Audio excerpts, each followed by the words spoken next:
안녕하십니까. 한국약선요리협회 회장 양승입니다.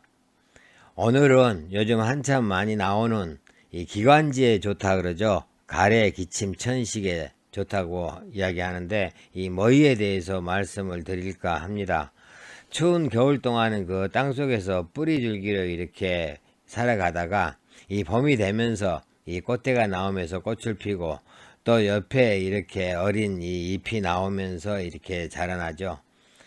이 봄에 요즘 시기에는 이제 그 어린 잎을 따다가 이 데쳐서 쌈을 싸 먹기도 하고 또 나무를 무쳐 먹기도 하고 장아찌를 담기도 합니다. 이 꽃은 따다가 이렇게 또 부각을 만들기도 하죠. 이제 좀 더 자라면 이제 그 줄기가 커지면은 그 줄기 껍질을 벗기고 그 머위대라 그러죠. 머위대를 이용한 각종 요리를 해 먹기도 하는 우리한테 친숙한 그런 그 야생초입니다. 그러면은 머위에 대해서 자세하게 알아보도록 하겠습니다. 머위는 그 국화과에 속하는 다년생초로 중국이나 한국, 일본 등 그 아시아 지역이 원산지라고 합니다. 이 봄이 되면은 좀 물기가 있는 밭둑이나 논둑에서 굉장히 많이 이렇게 번식하면서 자라나죠. 우리나라에서는 머위 또는 머우, 머구라고 이렇게 여러 가지 이름으로 불립니다. 한방에서는 이제 관동이라고 합니다. 그리고 한약재로 많이 사용을 하기 때문에 관동이라고 하는데 특히 꽃봉오리를 이렇게 많이 사용하기 때문에 관동화라고 합니다.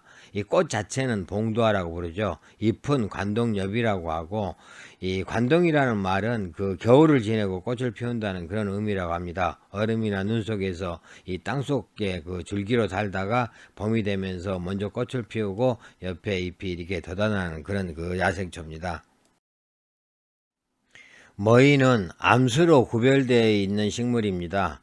그래서 암꽃은 백색 꽃을 피고 숫꽃은 엷은 노란색 꽃을 핍니다. 약재로 사용할 때는 이제 주로 꽃봉오리를 많이 사용하는데 이 완전히 피면은 그 향이 날아가서 약효까지 같이 날아간다 그래요. 그래서 완전히 피는 머위꽃은 쓰지 않고 이 피기 전에 이 봉오리가 져 있을 때 수확을 해가지고 이 그늘에 말려서 이렇게 약재로 사용을 합니다. 이 요리를 할 때는 마찬가지입니다. 이 피기 전에 이 꽃봉오리를 따다가 이렇게 찹쌀가루 반죽을 묻혀가지고 튀겨서 이렇게 부각을 만들어 먹기도 하고 또 이 술에 담아 먹기도 하고 아니면은 그냥 뜨거운 물에 담가서 차로 이렇게 마시기도 하죠. 이 옆에 나는 그 잎과 어린 줄기는 이 데쳐서 쌈으로 싸 먹거나 아니면은 나물로 무쳐 먹거나 또 장아찌를 만들어 먹죠. 이 머위가 이제 어렸을 때는 부드럽기 때문에 이렇게 해 먹을 수가 있는데 이제 크게 자라면은 잎이 이제 굉장히 거칠어지죠. 그래서 잎은 떼어내고 이 줄기 대만 가지고 겉에 껍질이 좀 이 질기기 때문에 껍질을 벗겨내고 이렇게 삶아 가지고 이렇게 뭐 이 들깨에 넣고 들깨탕을 끓인다든지 아니면 장아찌를 담는다든지 아니면 볶아서 이렇게 많이 먹죠. 그러면은 먼저 그 문헌상의 관동화의 효능을 한번 보겠습니다. 신농 본초경에 보면은 기가 위로 올라가는 기침. 기침은 기가 위로 올라가니까 나타나는 거죠. 기온이 아래로 내려가야 되는데 올라와서 생기는 그런 그 증상인데 천식도 마찬가지입니다. 그래서 이런 데 좋고 또 인후가 붓고 아플 때 이럴 때 효과가 있다라고 했습니다.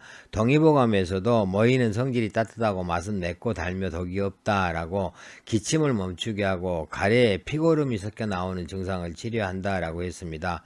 또 몸에 열이 나거나 답답한 증상을 없애고 허한 몸을 보호해준다라고 기록을 하고 있습니다. 이 번경봉원에서도 폐를 윤택하게 하고 가래를 제거하며 기침을 멈추게 하고 이 천식을 안정시킨다라고 했습니다. 이 봉경소증이라는 그런 책에서는 천금요방이나 외대 이런 책에서 이 오래된 기침에 자환이라는 그런 약재와 함께 그 대부분 사용을 하고 있다라고 기록이 되어 있고 이 성제총록에서는 폐 기운이 허약하여 기침이 멈추지 않으면은 인삼 환기와 함께 사용한다라고 기록이 되어 있습니다.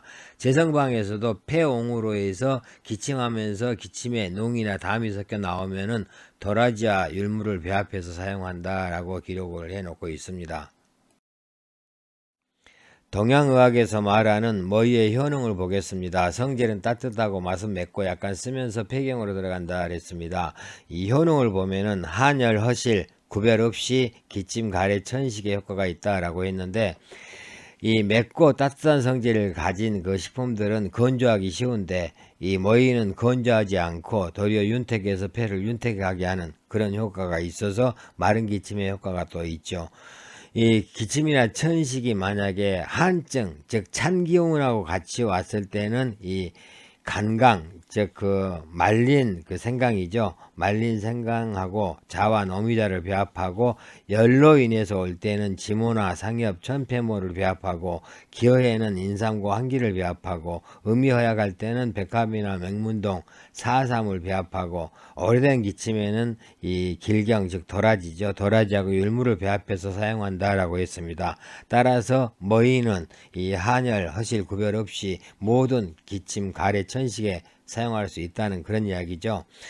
그리고 이제 기관지염이나 기관지 확장증, 또 폐에서 농이 나오는 폐농양, 인후염, 인후가 붓고 아플 때, 편도선염, 이럴 때 이 각종 어떤 그 염증에도 효과가 있다라고 했습니다. 또 그리고 그 해독작용이 또 강하기 때문에 이 타박상이나 종창, 부기에도 효과가 있고 또 변비 해소에도 도움이 된다고 합니다. 이 쓴맛은 식욕을 또 증진시키기 때문에 이 소화를 도와주는 그런 작용도 있고 해독작용, 이뇨작용이 있고 뿌리는 해열작용이 또 강하다고 합니다.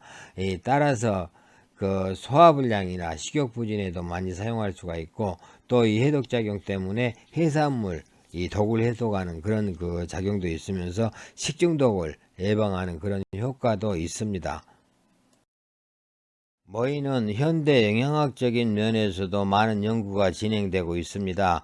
이 대표적인 효능을 보면은 머위는 각종 기관지 질환하고 이 소화기 질환에 효과가 좋다라고 했는데, 이 머위에 케르세틴 성분이 있어서 기관지염증을 일으키는 어떤 히스타민 이런 분비를 억제하는 그런 효과가 있어서 기관지염증을 완화시켜주고 또 그 알레르기 천식이나 콧물 재채기 이런 거 나오는 증상에도 도움이 되고 또 이 머위에 들어있는 사포닌 성분이 가래, 기침, 부종 이런 호흡기 질환을 완화시키는 그런 효과가 있다고 합니다. 이 머위에 함유되어 있는 또는 폴리페놀 성분 이런 것은 항암작용, 항염작용, 해독작용, 항산화작용 이런 그 작용들이 있으면서 이 정상적인 세포는 보호하고 기형세포나 염증세포, 암세포 이런 것을 골라서 더 이상 분열하지 못하게 하는 그런 효능이 있다고 합니다.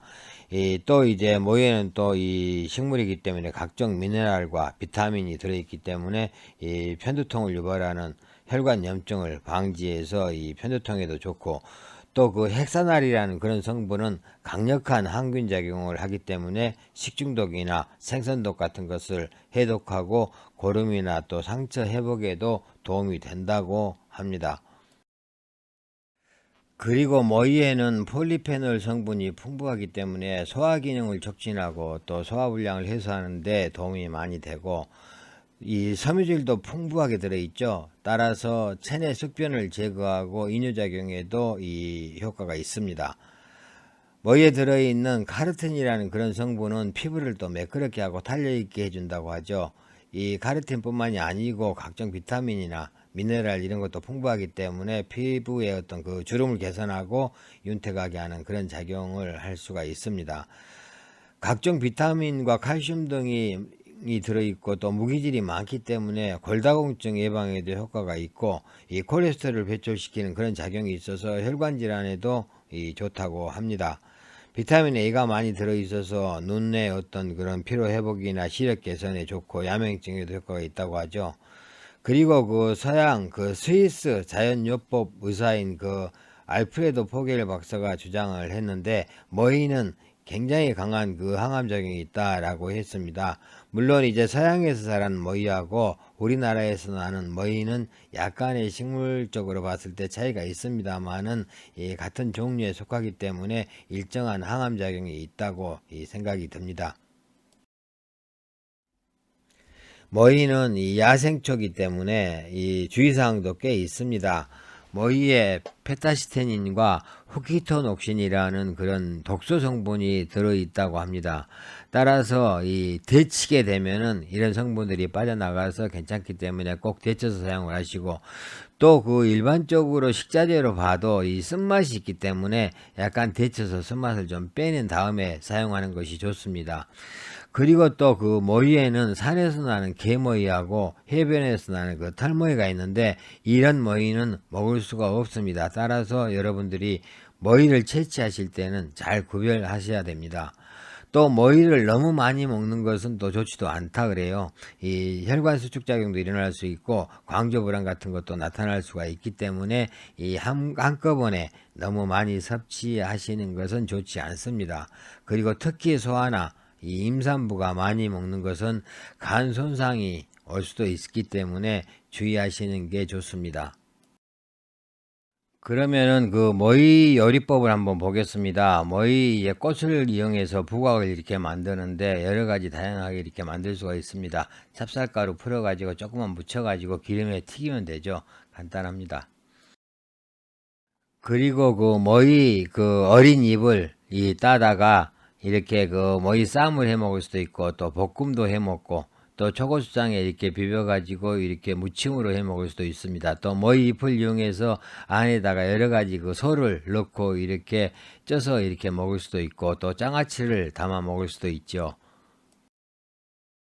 그리고 모이가 이제 크게 자라면은 모이대를 이용한 이 여러 가지 요리를 할 수가 있습니다. 이 이파리는 떼어내고 대만 이렇게 이용해서 겉에 있는 질긴 껍질을 벗겨내고 이렇게 삶아가지고 이렇게 그 모이대 볶음을 할 수도 있고, 또 모이대에다가 이렇게 들깨를 넣고 탕을 끓여 먹을 수도 있습니다. 또 국에 넣어서 이렇게 먹을 수도 있죠. 그리고 또 된장에 넣어가지고 조림을 할 수도 있습니다.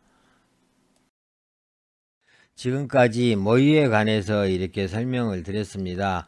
이 날씨가 이제 따뜻해지기는 했지만은 꽃샘추위가 있는 그런 그 계절이죠. 그러다 보니까 이제 그 기관지가 약하신 분들이 고생을 참 많이 합니다. 그래서 기관지가 약하신 분들은 이렇게 모유를 이용해서 기관지를 좀 튼튼하게 해서 좋은 그 봄날을 보내시기 바라겠습니다. 감사합니다.